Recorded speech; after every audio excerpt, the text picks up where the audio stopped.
귀한 찬양 감사합니다. 하나님께서 그 찬양 기쁘게 받으셨는 줄 믿습니다. 하나님께서는 사람을 혼자 살도록 지으시지 않으셨습니다. 함께 살아가도록 만드셨습니다. 그래서 사람은 어디에 있건 어느 상황에 처하건 사람들과 관계를 맺으며 살아갑니다. 그런데 그 관계가 그 사람의 삶에 많은 영향을 미치기 때문에 사람은 좋은 만남을 가지려 그 관계를 때로는 이용하려 그렇게 생각하고 때로는 의지적으로 관계를 맺기도 합니다. 사업이나 이 회사 생활하는 분들 가운데 가장 중요하게 여기는 것 중에 하나가 바로 이 인맥입니다. 관계로 표현될 수 있는 이 부분, 직장인들 2,328명을 대상으로 성공을 위한 인맥의 필요성을 조사한 자료가 있습니다. 그런데 거기에 자료에 보니까 무려 98.4%가 인맥은 꼭 필요하다 그렇게 대답을 했다고 합니다. 그리고 그렇다고 대답한 98.4% 중에 54%, 반 이상이 벌써 그 인맥을 관리 중이다라고 대답을 했다고 합니다.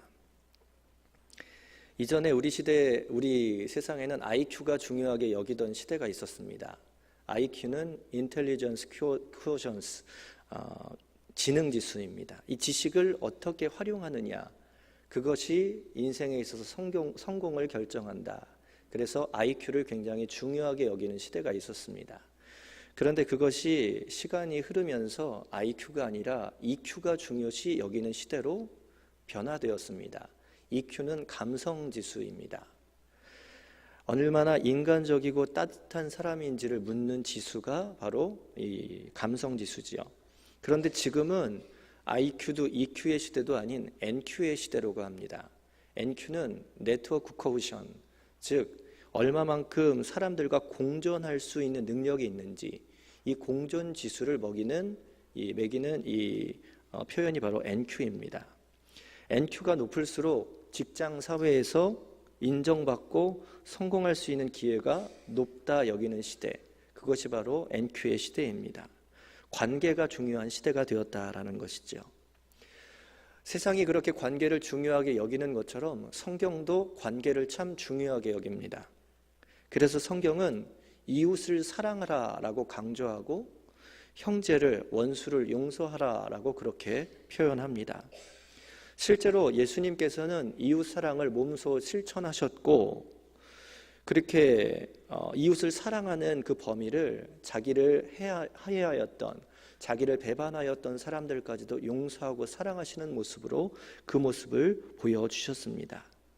하나님을 사랑하고 이웃을 사랑하라 말씀하시며 새 계명으로서의 이웃 사랑의 모습을 강조하기도 하셨습니다.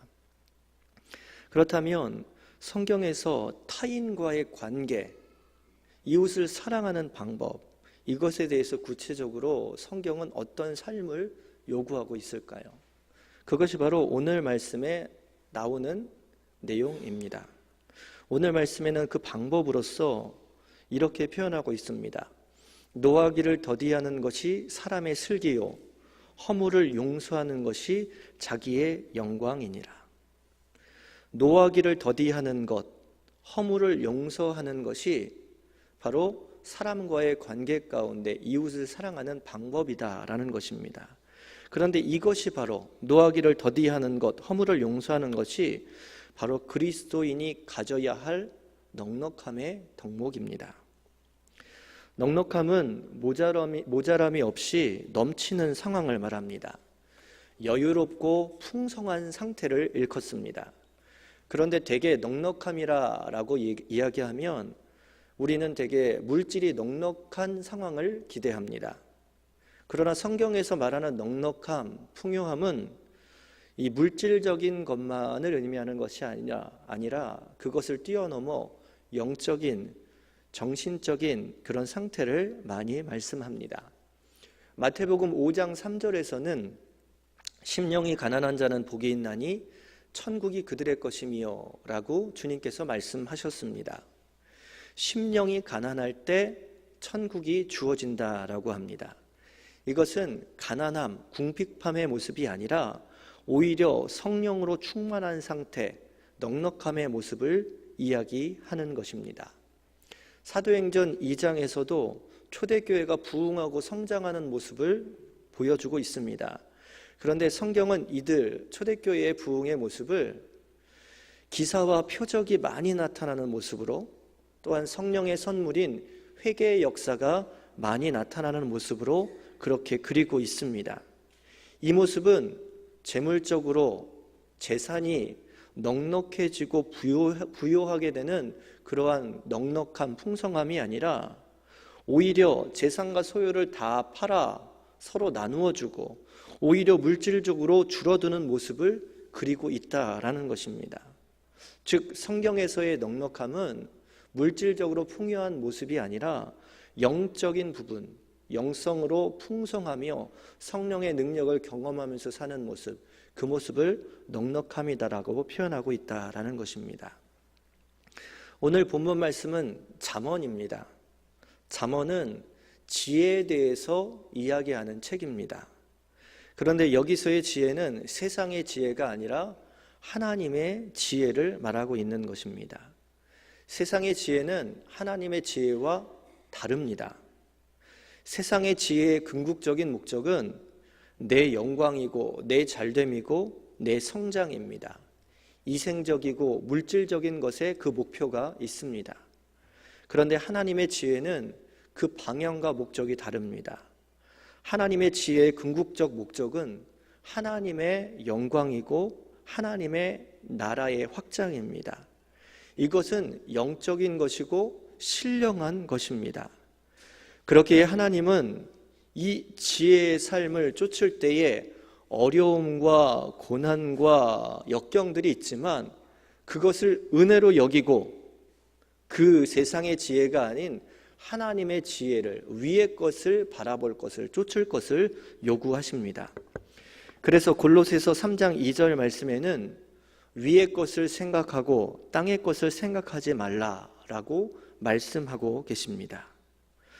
그런데 우리는 언제나 땅의 것이 먼저입니다.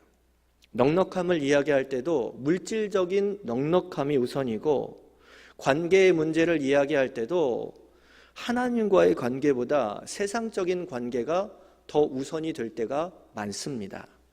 그래서 주일날 하나님 앞에 예배하러 나아가며 하나님과의 관계를 회복하는 것보다 주일날 오히려 세상에서, 골프장에서 사람들 만나는 그 인맥을 더 중요하게 여길 때가 많습니다.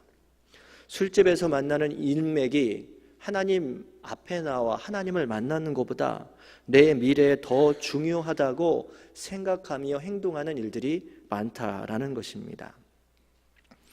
이스라엘 역사 속에서도 보면 이스라엘이 하나님을 의지하기보다 오히려 주변의 강대국을 의지할 때가 많았습니다. 그들과 조약을 맺고 그들과 결혼으로 화친하며 그래서 전쟁의 위협을 방지했던 그들의 몸부림이 있었습니다. 그런데 그렇게 달려갔던 이스라엘은 지금 당장 전쟁의 위협은 사라졌지만 그들과 함께 동맹을 맺으며 그들로 말미암아 들어오는 우상들 때문에 하나님과 멀어졌고, 그래서 하나님의 징벌 가운데 처하게 되는 그런 역사의 모습들을 우리는 볼 수 있습니다. 모든 관계 가운데 우선이 되고 바탕이 되고 중심이 되어야 할 것은 사람과의 관계, 세상과의 인맥이 아니라 먼저는 하나님과의 관계가 우선시 되어야 합니다. 하나님을 사랑하는 모습이, 하나님과 관계 맺는 모습이, 하나님 앞에 예배하는 모습이 모든 관계보다 우선시 되어야 한다라는 것입니다. 그 관계 속에서 이웃을 바라보고 그 관계 속에서 세상을 바라볼 수 있어야 합니다. 그렇기에 하나님과 맺어진 관계 속에서 하나님은 우리에게 힘 주시사 모든 관계를 넉넉히 풍요롭게 만드는, 모든 관계에서 이길 수 있는 힘을 우리에게 부여하시는 것입니다. 그래서 하나님께서는 우리 가운데 노하기를 더디하라, 그리고 허물을 용서하라라고 말씀하십니다. 이는 하나님께서 우리를 먼저 노하기를 더디해 주셨고 허물을 용서해 주셨기 때문입니다.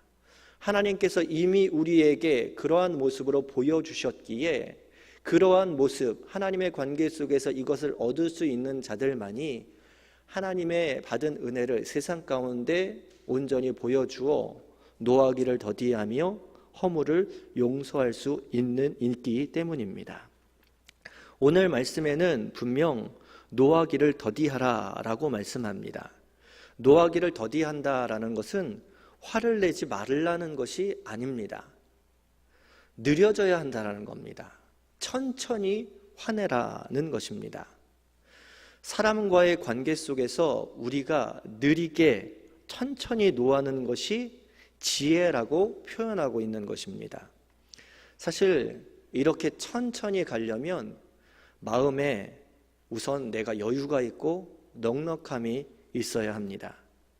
내 마음이 은혜와 즐거움으로 가득 찰 때에는 상대방에게 화를 내는 것도 즉각적으로 나오지 않습니다. 내 마음에 생기는 화는 내 마음의 은혜와 즐거움으로 속도가 더뎌질 수 있습니다. 그런데 그렇게 천천히 반응하게 되면, 느려지게 되면 그 시간차만큼 상대방에게는 시간적인 기회를 주게 되는 것입니다. 그러므로 관계를 회복할 수 있는 기회가 만들어질 수 있는 것입니다. 여러분, 화내는 것은 천천히 해도 늦지 않습니다. 그런데 우리나라에 아주 대표적인 말이 있죠. 빨리빨리. 노하는 것도 화내는 것도 즉각적으로 그렇게 드러납니다. 빨리빨리가 우리나라의 대표적인 언어인데 그것도 이제 옛말이 된 것 같습니다. 이제는 빨리빨리를 넘어서 LTE급이 되어야 되고 LTE도 넘어서서 5G급이 되어야 이 속도가 맞는 것 같습니다. 그렇게 우리나라가 빠르고 즉각적입니다. 그런데 여러분, 빠른 것만이 능사가 아닙니다. 더뎌질 줄 알아야, 느림이 있어야 회복될 수 있는 기회들이 주어지는 것입니다. 2번씩이나 아카데미 나무주연상을 받았던 게리 쿠퍼라는 배우가 있습니다. 굉장히 오래된 배우입니다. 1930년, 1940년대 활동했던 미국의 배우입니다. 이 배우가 주연했던 영화가 누구를 위하여 종을 울리나, 하이난, 요크 상사라는 그런 영화들이 있습니다. 이 게리 쿠퍼는 대학을 졸업 후에 만화를 그리면서 미래를 꿈꿨습니다.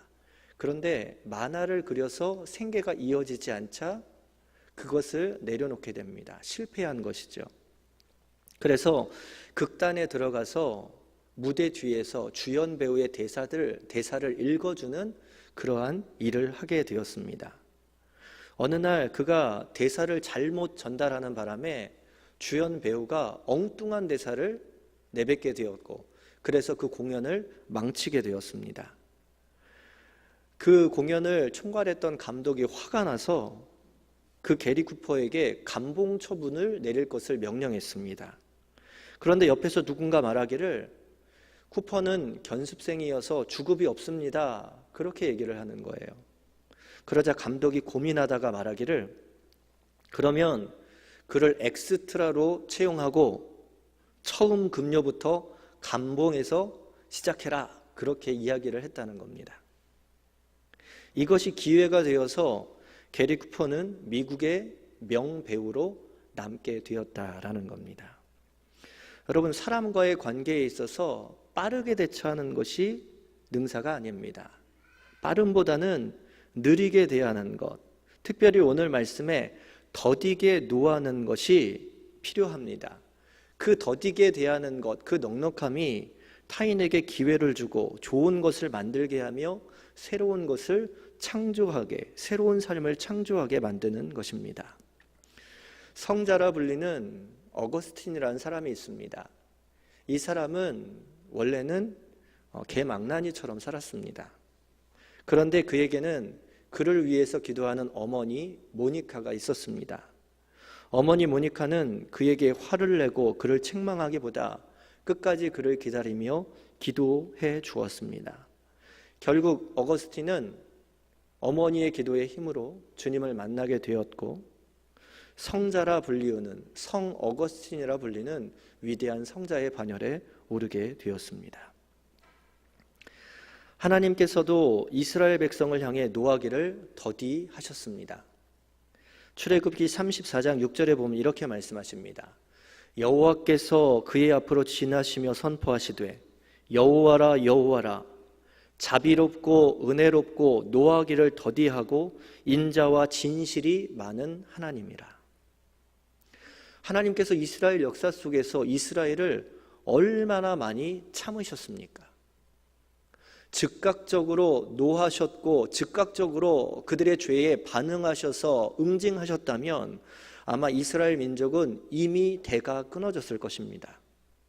그러나 노하기를 더디하시는 하나님의 성품으로 말미암아 이스라엘에게는 회개의 기회가 주어졌고 그로 인해 하나님의 백성, 택한 민족으로서의 그 자격을 계속 이어갈 수 있는 기회를 붙들게 되었던 것입니다. 여러분, 우리도 하나님의 이 넉넉한 성품, 노하기를 더디하는 그런 성품으로 인하여 우리가 살아가고 있습니다. 우리가 하나님의 자녀로서 하나님의 자녀가 되는 권세를 얻었지만 그럼에도 불구하고 우리의 삶 가운데 하나님 보시기에 악한 죄들이 얼마나 많습니까? 하나님께서 그 죄들을 일일이 즉각적으로 반응하셨고 응징하셨다면 그 누구도 하나님의 자녀로서 이 세상을 살아갈 수는 없을 것입니다. 그러나 하나님께서는 노하기를 더디하는 하나님이시기에 그 더디하심을 통하여 우리는 회개의 기회를 붙들게 되고 그러므로 말미암아 하나님의 자녀로서 계속 살아갈 수 있는 은혜를 얻게 되는 것입니다. 하나님께서는 우리를 향하여 노하기를 더디하신 것처럼 우리 또한 주위의 이웃들과 세상을 향하여 노하기를 더디하라라고 말씀하십니다. 그것은 노하기를 더디하는 그 넉넉함으로 남에게 기회를 주라는 말씀이고 그 기회로 남을 살리라는 뜻입니다. 사랑하는 성도 여러분, 가정에서 나의 아내에게, 나의 남편에게, 나의 자녀에게 이렇게 노하기를 더디하는 넉넉함으로 대할 수 있는 여러분들이 되시기를 원합니다.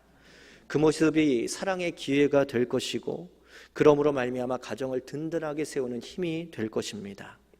여러분, 직장에서 상사에게, 동료에게, 부하 직원에게 노하기를 더디하는 넉넉함이 있기를 소망합니다.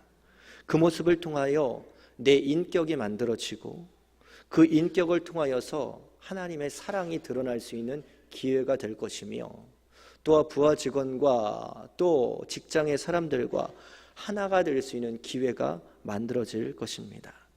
성경은 그 삶을 우리에게 살라라고 요구하고 있습니다. 그것이 바로 넉넉함의 모습입니다. 두 번째로 성경은 남의 허물을 용서하라라고 말씀합니다. 이 말은 남의 허물을 덮어주라라는 말입니다.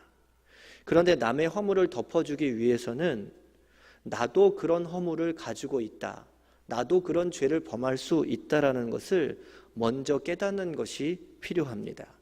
그래야 넉넉히 용서할 수 있습니다. 사람은 대개 자신을 향해서 매우 객관적이고 냉철한 존재로 그렇게 생각하는 경향이 있습니다. 그래서 내 잘못보다는 타인의 잘못됨을 더 크게 보고 그로 인해 남을 정죄하게 만듭니다. 그것이 사람이 갖고 있는 선입관입니다. 2013년 7월 26일에 그 텔레그래프지라는 이 잡지에 인도군의 황당한 실수를 기록한 내용이 담겨 있습니다. 중국과 인도는 1960년대부터 계속 국경 지역에서 영토 분쟁을 벌이고 있었습니다. 그런데 2012년 7월에 인도군이 밤에 국경지대에 미확인 물체가 돌아다니는 것을 발견한 겁니다. 이 인도군은 이 미확인 비행 물체가 중국군이 띄워놓은 무인기다, 정찰기다라고 확신을 했습니다. 그래서 6개월 동안 그것들을 면밀히 감시했습니다. 그래서 마침내 2013년 2월에 인도군은 이 비행 물체를 공격하기로 결정을 했습니다. 그리고 인도 천체 물리학 연구소에 최종적인 위치와 그런 상황들을 확인 요청을 했습니다. 그랬더니 인도 천체 물리학 연구소에서 이렇게 공문이 왔습니다. 그 비행 물체는 중국군의 무인기가 아니라 금성과 목성입니다. 그렇게 공문이 온 거예요. 하마터면 인도군은 별들을 상대로 우주전쟁을 벌일 뻔했습니다. 내가 옳다, 정확하다 갖고 있는 선입견 때문에 때로는 잘못된 결과를 초래하기도 합니다. 내가 옳다, 정확하다 생각하는 생각 때문에 남을 해하고 남을 정죄하는 일들이 만들어질 수 있다라는 것입니다. 마치 인도군이 중국군이 저 무인기를 띄웠을 거야, 선입견을 가지고 저 별빛을 바라보니까 그것은 금성과 목성이 아니라 정찰기처럼 보였던 것처럼 말입니다. 우리는 누구도 죄의 문제에 있어서 자유로울 수 없습니다. 나 또한 부족하고 나 또한 연약하고 나 또한 죄인이다라는 사실을 우리는 인정할 수 있어야 합니다. 그 생각 안에서 타인을 보며 그 생각 안에서 남을 바라볼 때에 그 허물을 덮어줄 수 있는 능력이 생길 수 있는 겁니다. 요한복음 8장에는 가늠하다가 잡혀온 여인을 기록하고 있습니다. 유대인들이 그 여인을 끌고 와서 이 여인을 돌로 쳐 죽일까요 말까요를 예수님께 물어봅니다. 그런데 예수님께서는 그를 향하여서 죄 없는 자가 먼저 돌로 쳐라 라고 말씀하셨습니다. 그러자 그들은 아무 말도 하지 못하고 돌을 내려놓고 모두가 돌아갔습니다. 유대인들은 허물 있는 여인들만을 바라보았습니다. 그 여인을 정죄하고 있는 내 안에 있는 허물들은 바라보지 못했던 것입니다. 예수님께서는 그런 그들에게 있어서 이 여인의 모습을 통해서 너희 안에 드러나지 않는, 너희 안에 그렇게 비슷해 있는 너희들의 죄를, 너희들의 죄인된 모습을 바라보라라고 말씀하신 것입니다. 여러분, 우리는 남의 허물을 볼 때 똑같은 허물을 가지고 있는 나 자신을 바라볼 수 있어야 합니다. 그 허물은 드러나서 죄인 것이지 내 안에 있는 허물은 드러나지 않았기 때문에 죄가 아닌 것처럼 여겨질 뿐입니다. 그것을 바라본다면, 그것을 생각한다면 남을 판단하고 정죄할 수 없는 연약한 나의 모습을 깨닫게 될 수 있을 것입니다. 그러한 모습을 생각하게 된다면 그렇게 더럽고 추한 나를 용서하시고 나를 사랑하셨던 하나님을 떠올릴 수 있을 것입니다. 여러분, 그때 비로소 나를 사랑하신 하나님의 사랑으로 타인을 용서할 수 있고 덮어줄 수 있는 마음이 생길 수 있는 것입니다. 또한 그렇게 허물을 덮어줄 때 비로소 남이 살아나고 내가 살아나는 은혜가 주어지는 것입니다. 오늘 성경은 이렇게 말씀합니다. 허물을 용서하는 것이 자기의 영광이니라. 여러분, 허물을 덮어주고 용서함의 넉넉함은 남에게 주어지는 영광이 아니라 나의 영광이다라고 성경은 말씀합니다. 남을 용서하는 것이 그를 살리는 것이 아니라 곧 나를 살리는 것이기 때문입니다. 여러분, 요셉을 기억하십니까? 요셉은 우여곡절 끝에 애굽에서 종이었다가 국무총리가 되었습니다. 그런 국무총리가 된 그 앞에 형들이 서게 됩니다. 그 형들은 자신을 애굽의 노예로 팔아버렸던 이 모든 고난과 어려움의 원흉이었던 존재들입니다. 그런데 요셉은 그 형들을 용서하여 줍니다. 그런데 이 용서함은 형들만을 살린 것이 아닙니다. 첫 번째는 형들을 용서하고 형들을 살려주었지만 이 용서함을 통하여서 이스라엘 민족의 배고픔과 이스라엘 민족의 가난과 이 기근으로 인해서 어려워하는 일들이 해결받는 일들이 펼쳐집니다.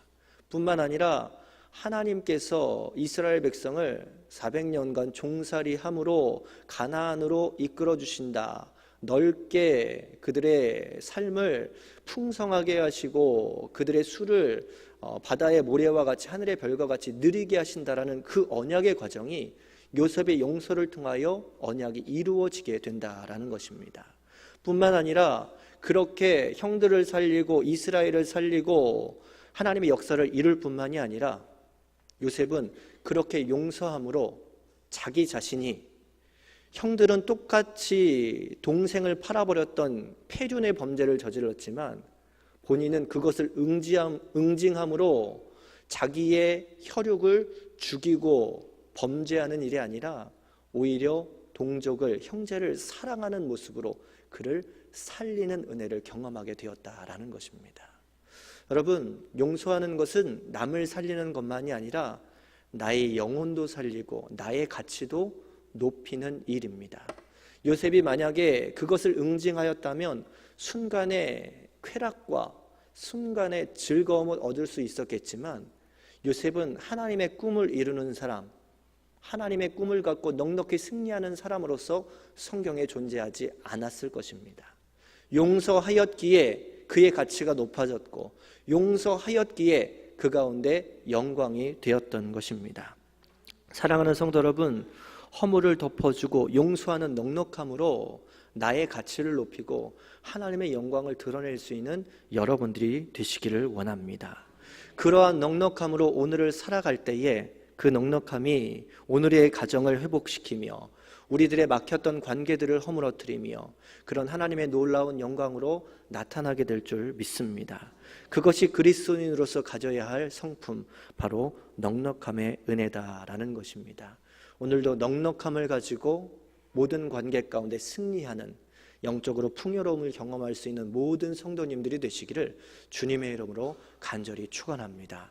함께 기도하겠습니다.